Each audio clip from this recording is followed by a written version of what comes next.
In this class, we will understand the role of ASCII codes in programming language. You take any programming languages, it may not be C programming language, it can be a Python programming language, Java programming language. You take any programming language, every programming language will follow these ASCII codes. What does ASCII stands for? ASCII stands for American Standard Code for Information Interchange. And what are these codes are used for? So these codes are used to represent the characters that we use regularly in our programming languages. So for example, if you take so the entire ASCII characters, there are 256 ASCII codes available. So these 256 characters ASCII codes are broadly divided into two categories. The first category is standard ASCII codes and the next category is extended ASCII codes. The standard ASCII codes, so these are the charts that are available. Separately, I have taken this chart. The first chart is ASCII, standard ASCII code chart, and we have 128 characters under this standard ASCII code, and the code starts from 0 to 127. A code between 0 to 127 will be considered as standard ASCII code. And what about these extended ASCII codes? These codes are going to start from 128. So this blue column are the codes for ASCII codes, ASCII characters. 128 to 255 are the codes that are used for extended ASCII codes. These extended ASCII codes are the characters that are used in foreign languages. And the standard ASCII codes are the codes that we regularly see on our keyboard. And one more very important point that we need to understand is the ASCII code starting from 0 to 31 means the first 32 characters, the first 32 ASCII codes are non-printable ASCII codes. Means these ASCII codes cannot be printed on the computer. But what is the use of these ASCII codes is they are used to control the peripheral devices that are connected to your computer. So just by giving these ASCII codes, we can control the peripheral devices. Okay. So now, starting from 32 to 127, these are the characters, these are the ASCII codes that are used on our keyboard. Every character on our keyboard will be there in these standard ASCII codes, starting from 32 to 127.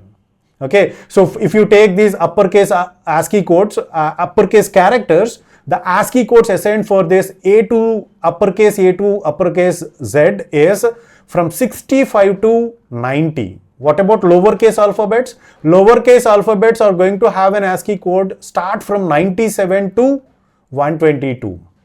Okay, so these are the ASCII codes and the characters corresponding to these ASCII codes. This is the chart for standard ASCII codes.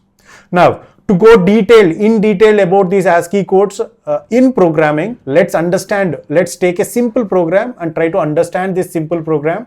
I've taken this simple program and in this program, we are having three characters. We have assigned three characters, CH1, and the value assigned to this CH1 is capital A, uppercase A.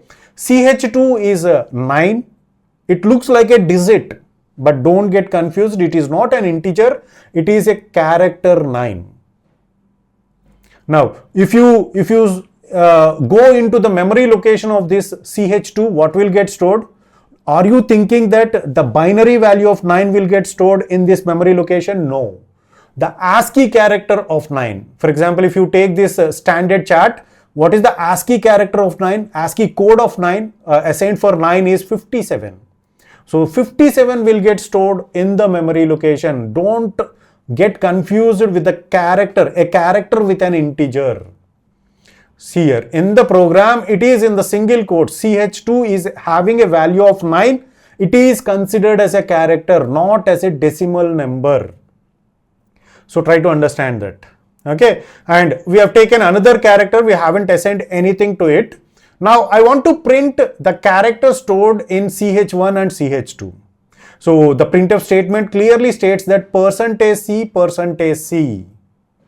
means I want to take that ASCII code assigned to CH1 and CH2 and I want to convert that ASCII code into a character. Try to understand that. %C is the format specifier that expecting the value of the ASCII code, what will get stored on the memory? It is ASCII code. The value of that ASCII code to be converted into character. What if I want to get the ASCII code itself? So for that, I have taken the next printf statement. The ASCII code of the ASCII code for ch1 and ch2 is %d, and it is the corresponding placeholders or ch1 and ch2. Now what will get printed? I am expecting the code that is stored in the memory to be printed as an integer, which is a ASCII code.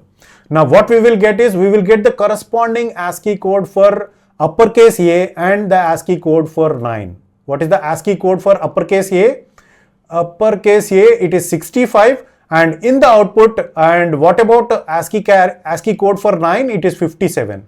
So in the output, we will be printing, so what will get printed is, it will print the corresponding ASCII codes, 65 and 57.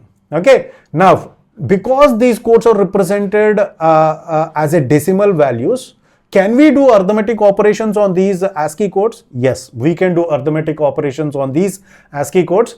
So the next part of our program, these 3 lines of code are representing the arithmetic operations, how the arithmetic operations can be done on the ASCII characters, that we will try to understand in these 3 lines of code. So here it is asking the user to provide a lowercase alphabet. Now we are scanning the value that is provided by the user into ch3.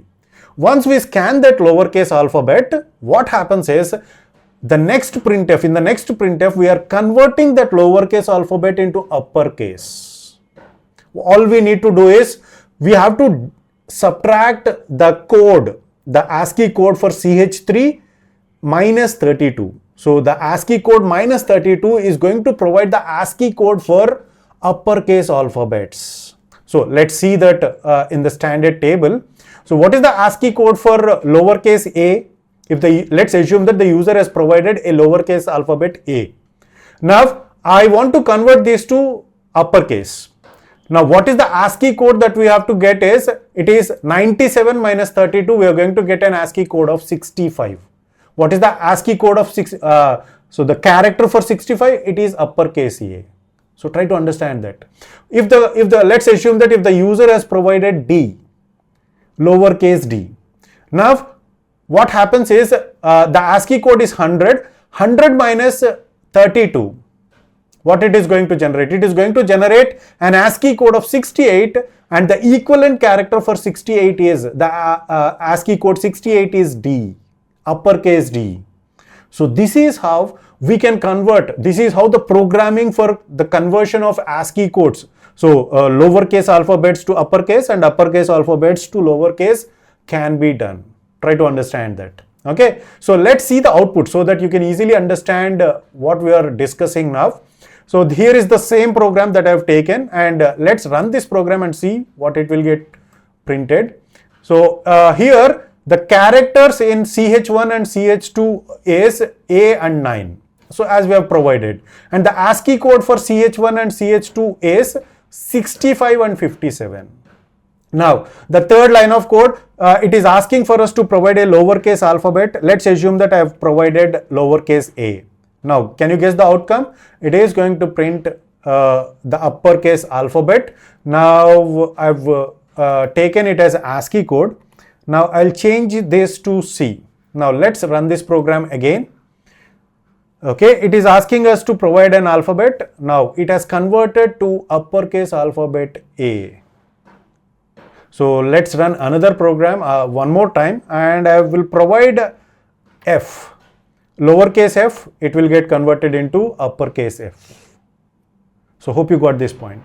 So the role of ASCII code is very, very huge with respect to the characters and strings. So you need to understand these concepts, because without understanding these concepts, we will get confused in real time. And these rules are followed in every programming language. Okay, so that's it for this video. That's it about, this is all about the ASCII code's role in programming languages. And in the next class, we will understand one of the complex concept in strings, which is array of strings. That's it for this video. See you in the next class.